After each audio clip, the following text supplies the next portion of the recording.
Hello friends, welcome back to my channel English learn. So guys, आज की video में हम जिस टॉपिक को डिस्कस करने वाले हैं वो है व्हाट इज़ नावल, नावल क्या होता है and types of novel.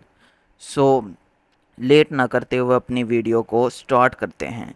So friends, हम पहले नावल की डेफिनेशन को देख लेते हैं कि नावल क्या होता है। फ्रेंड्स, ये जो वर्ड है नावल, तो ये एक इटालियन वर्ड नोवेला से ड्राइव किया गया है जिसका मतलब है न्यू। तो अब नावल की जो डेफिनेशन है तो वो ये है कि a novel is a long narrative work of fiction with some realism written in prose form and published as a single book. यानी कि ये जो नावल होता है तो ये एक लॉन्ग नैरेटिव वर्क होता है। नैरेटिव वर्क का मतलब ये है यानी कि ऐसी कहानी कि जिसको सिर्फ बयान किया जा सके या लिखा जा सके, बल्कि और ड्रामा की तरह इसको स्टेज पर परफॉर्म ना किया जा सके। और यानी कि इसमें थोड़ा रियलिज़म भी पाया जाए, ये हकीकत से यानी कि हकीकत के बिल्कुल ख़िलाफ़ ना हो, इसमें कुछ ना कुछ हकीकत भी पाई जाए। और ये प्रोस फॉर्म में लिखा हो यानी कि ऑर्डिनरी लैंग्वेज में जो आम इंसान की समझ में भी आए, और इसको पब्लिश जब किया जाए तो ये एक सिंगल बुक की तरह हो। सो फ्रेंड्स, ये हो गई नावल की डेफिनेशन। तो आगे चलकर हम डिस्कस करेंगे कि सो फ्रेंड्स, हमारे पास जो फर्स्ट टाइप है नावल की तो वो है गॉथिक नावल। हम पहले इसकी डेफिनेशन को देख लेते हैं कि गॉथिक नावल क्या होता है। So, friends, it is a type of novel in which magic, mystery, and chivalry are the chief characteristics, and it sets in a dark castle or other medieval settings. यानी कि Gothic novel जो है वो novel की ऐसी type है जिसमें magic वगैरह के एलिमेंट पाए जाते हैं।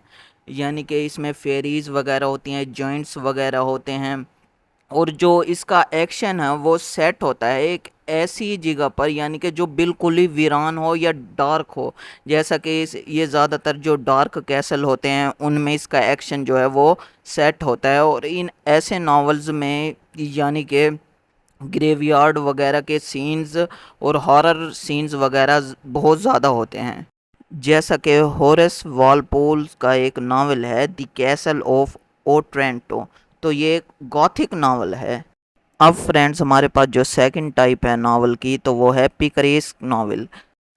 फ्रेंड्स, पिकरेस्क नावल जो है वो नावल की ऐसी टाइप है जिसमें जो लोअर सोशल क्लास होती है तो उसमें जो यानी कि गुंडे या बदमाश टाइप के लोग पाए जाते हैं, तो उनकी लाइफ के ऊपर ये नावल लिखा जाता है कि वो कैसे यानी कि इन हालात में सरवाइव करते हैं और वो कैसे गुज़र बसर करते हैं और कैसे वो यानी कि धोखेबाजी से पैसे कमाते हैं।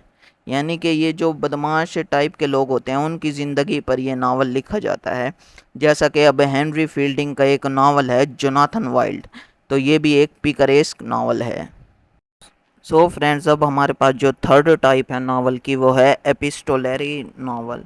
सो it is a type of novel in which the narrative is carried forward by letters written by one or more characters. यानी कि एपिस्टोलरी नावल जो है वो ऐसा नावल होता है जिसमें जो नैरेटिव होता है यानी कि जो कहानी का बयानिया होता है तो वो लेटर्स के ज़रिए आगे बढ़ता है। यानी कि जो करेक्टर्स होते हैं ना, उनके लिखे हुए लेटर्स के ज़रिए पता चलता है कि कहानी अब किस मोड़ पर आ गई है।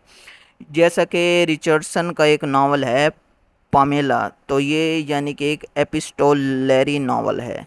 अब फ्रेंड्स, हमारे पास जो नेक्स्ट टाइप है नावल की तो वो है रोमांटिक नावल। अब यानी कि इसके नेम से ही जाहिर है कि रोमांटिक नावल क्या नावल होता है। तो रोमांटिक नावल वो नावल होता है यानी कि जिसका जो बुनियादी मौजू है, जिसका प्राइमरी फोकस होता है ना, तो वो सिर्फ लव पर होता है।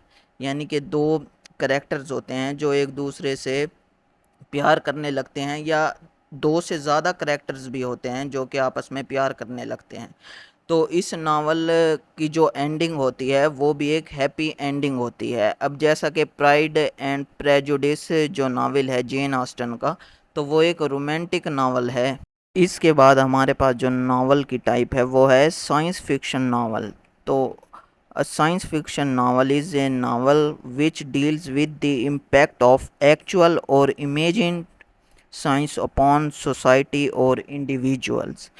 यानी कि अब ये जो साइंस के जो लॉज हैं या थ्योरीज वगैरह हैं कि इनका माशरे पर क्या असर होगा अगर इनको अप्लाई कर दिया जाए सोसाइटी पर, या फिर वो साइंस जो अभी तक यानी कि हमने डिस्कवर ही नहीं की जो कि और ज़्यादा भयानक हो सकती है, तो उसका भी हमारी सोसाइटी पर क्या असर होगा अगर हम यानी कि जो अभी तक डिस्कवर नहीं हुई तो यानी कि उसके रूल्स लॉज और थ्योरीज वगैरह को अभी अपनी सोसाइटी पर लागू कर दें तो उसका क्या असर होगा सोसाइटी या इंडिविजुअल्स पर।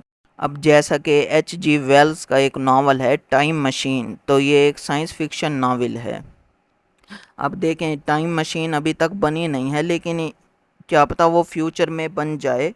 तो यानी कि उसका इम्पैक्ट दिखाया गया है कि जब यानी कि टाइम ट्रैवलिंग वगैरह होने लगेगी या टाइम मशीन बन जाएगी तो उसका इंडिविजुअल्स और हमारी सोसाइटी पर क्या असर पड़ेगा।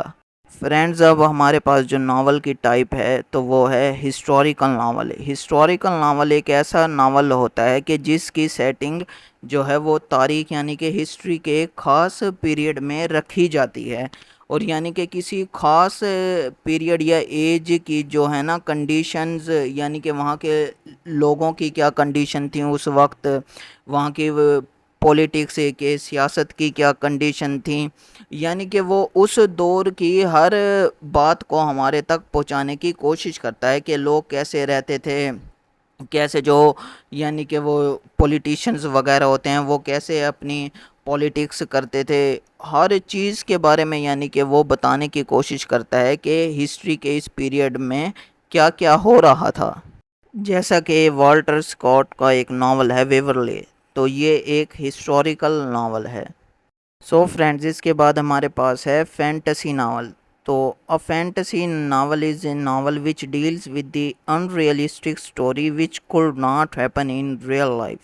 यानी कि इसमें एक ऐसी कहानी बयान की जाती है जो कि यानी कि असल लाइफ में बिल्कुल भी नहीं हो सकती, और इसमें जो है वो मैजिक वगैरह के सीन्स बहुत ज़्यादा होते हैं, और इसमें सुपरनेचुरल करेक्टर्स वगैरह भी होते हैं। अब जैसा कि एक नावल है the Lord of the rings, तो ये एक फैंटेसी नावल है।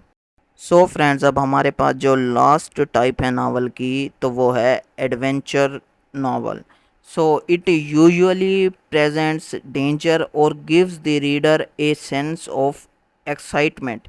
यानी कि ये एक ऐसा नावल होता है यानी कि जब रीडर इसको पढ़ता है तो वो एक्साइटमेंट को और डेंजर को फील करता है, यानी कि इसमें जो वो जिन करेक्टर्स की स्टोरी को पढ़ रहा है तो कुछ ऐसे सीन्स होते हैं जिनको पढ़कर रीडर बहुत ज़्यादा एक्साइटमेंट या फिर एक्साइटमेंट फील करता है या फिर वो खौफ ज़्यादा हो जाता है, क्योंकि इस की कहानी ही कुछ ऐसी होती है। जैसा कि अब रॉबिन्सन क्रूसो एक नावल है डैनियल डेफो का, तो ये एक एडवेंचर नावल है जिसमें रॉबिन्सन क्रूसो जो एक करेक्टर होता है वो एक आइलैंड पे फंस जाता है, और इस नावल में ये दिखाया गया है कि वो कैसे फिर उस आइलैंड पर सरवाइव करता है जिस आइलैंड में उसके अलावा और कोई भी इंसान नहीं होता।